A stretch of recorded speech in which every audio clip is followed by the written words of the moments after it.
Alors bonjour à tous, bienvenue dans cette vidéo. Je vais essayer de tenir mon micro comme ça et de ne pas bouger parce que vous êtes nombreux à vous plaindre de la qualité, paraît-il, très médiocre du son de mes vidéos. Bon, moi quand j'écoute c'est assez correct, mais bon, dites-moi en commentaire si c'est mieux comme ça. Et si ça n'est pas mieux, eh bien j'investirai dans un nouveau micro, tout simplement. Alors j'espère que vous allez bien, j'espère que vous passez de bonnes vacances, ou que vous avez passé, ou que vous allez passer de bonnes vacances. Et peut-être que pendant ces vacances, eh bien, vous êtes parti avec une grosse pile de livres ou une tablette bien chargée en vous disant oh là là, c'est pas possible, il faut que je révise ma géopolitique, mon histoire, que sais-je, l'art, enfin, parce que je suis vraiment trop peu cultivée et vraiment c'est une catastrophe. J'ai vraiment trop honte. Alors d'autant plus si je suis zèbre, surdoué, HP, je vous rappelle que ce sont des termes synonymes, et oui, on peut être surdoué et très peu cultivé, ou en tout cas a priori peu cultivé, hein, ça n'est pas en tout cas la culture qui fait le surdoué. Hein. Et généralement, eh bien, quand on fait partie de ce profil et qu'on a peu de culture a priori, eh bien, on est extrêmement gêné. Ça creuse encore plus l'écart, hein. Mais à l'inverse. Hein. Bon. Et voilà. Alors, effectivement, il y a des certains surdoués qui ont une très bonne culture générale. Et puis d'autres moins, d'autres qui vont s'intéresser à des sujets plus spécifiques, à leur façon, ou avoir un rapport beaucoup plus existentiel aux choses. Et voilà, donc une culture a priori moindre. Hein, encore faudrait-il redéfinir qu'est-ce que la culture, mais on va parler de culture générale. Donc voilà. Alors pourquoi cela? Bon, déjà il faut rappeler qu'il y a environ, on dit qu'il y a un tiers hein, des surdoués qui sont en échec scolaire, hein, donc ça c'est déjà une raison, avec souvent à la base un problème de dyslexie, hein, un apprentissage à la lecture douloureux, hein, voire traumatique, et même souvent traumatique. Hein. Et puis quand on est dyslexique, eh bien, on l'est pour toute sa vie. Hein. Et puis une mise à distance par rapport à l'enseignement. Hein.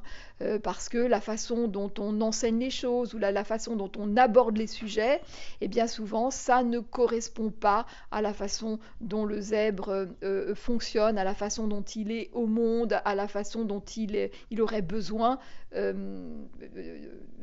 que l'on aborde les choses. Hein. C'est soit les sujets sont trop spécifiques mais pas assez reliés, soit c'est trop général et justement pas assez fouillé, pas assez précis, soit très intellectuel et du coup trop sophistiqué avec ce manque de profondeur et de sensible, soit sensible mais pas assez exigeant. Enfin bon, bref, donc c'est pas forcément lui son besoin.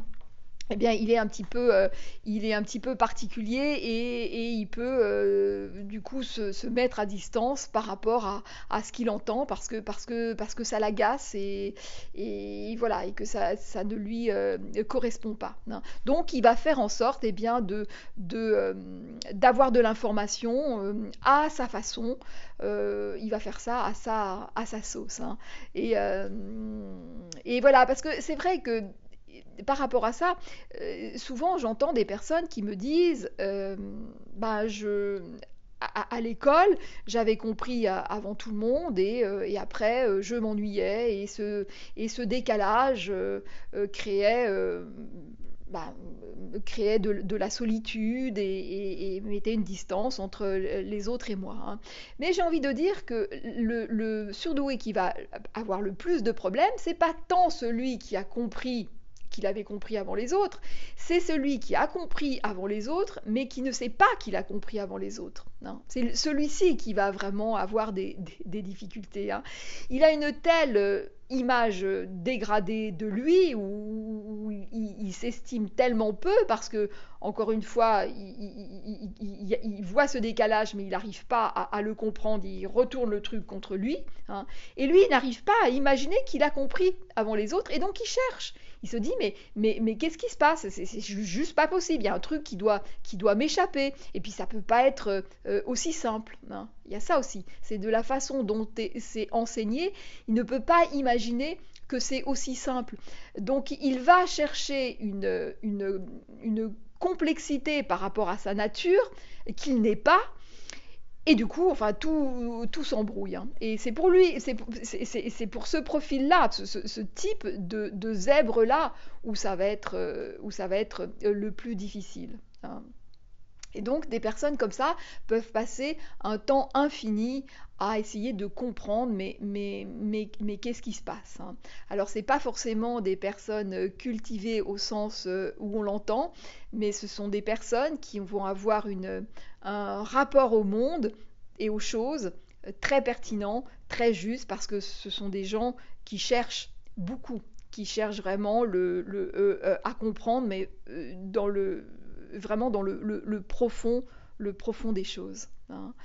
Alors, il y a aussi parfois des personnes qui ont du mal aussi à se reconnaître comme surdouées parce qu'elles ne rentrent pas dans certains critères, mais je ferai une autre vidéo là-dessus sur certains critères, soi-disant, euh, vraiment quasi incontournables du surdoué, et pourtant moi, je ne suis pas d'accord avec ça.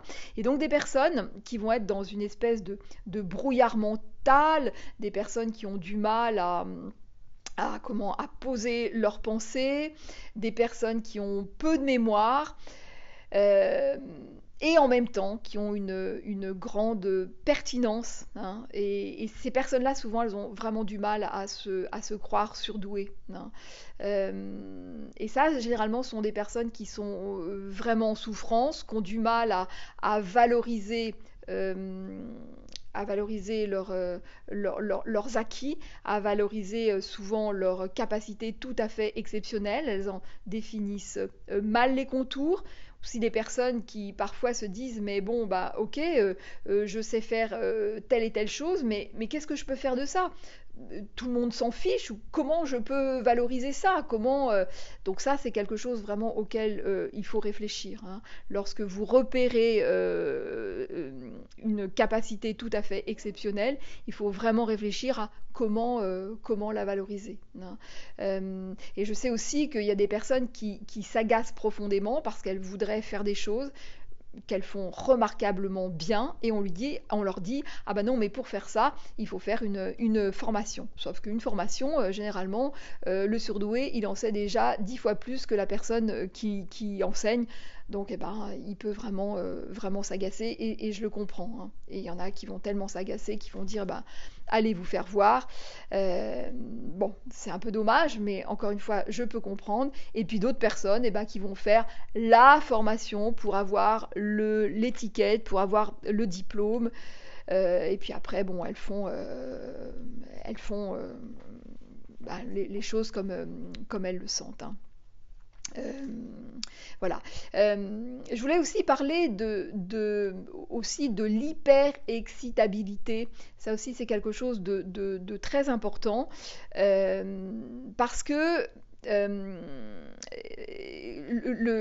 le zèbre, quand il s'intéresse à un sujet, il peut avoir une espèce, mais presque une angoisse, hein, à se dire mais si j'ouvre ce sujet qui me passionne, eh bien je vais pas pouvoir en avoir tous les tenants et tous les aboutissants, hein. Il y a une espèce comme ça de boulimie. J'ai tellement besoin de le comprendre, j'ai tellement besoin eh bien que ça peut que là encore une fois il y a cette hyper excitabilité qui fait que j'en dors plus la nuit, qui fait que j'y pense tout le temps, qui fait que je cherche encore des infos pour bien préciser la chose.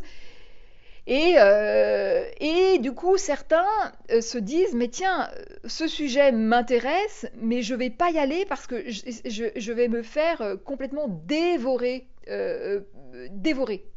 par la chose, hein. Et je préfère du coup rester en dehors, parce que ça va me mobiliser, ça va me prendre une énergie de dingue, et voilà.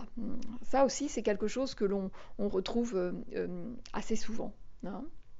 Donc voilà ce que je voulais vous partager dans cette vidéo. Donc eh bien, écoutez, culture générale, à la limite, on s'en fiche pas mal. Ce qui est vraiment important, c'est que vous reconnaissiez vos talents.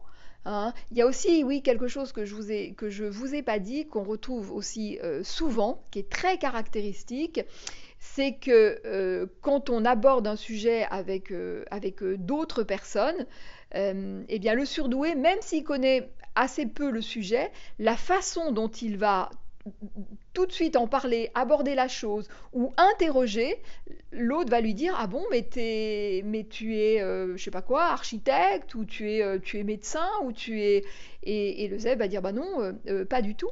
Et d'ailleurs même parfois ça va lui renforcer un petit peu son sentiment d'imposteur parce que il va se dire mais l'autre, je sais pas comment l'autre me voit, mais moi j'y connais rien du tout sur le sujet. Mais juste la façon dont il va se positionner, interroger ou poser deux trois éléments. Hein. Il le fait de façon tout à fait, il va tout de suite dans l'essence de la chose.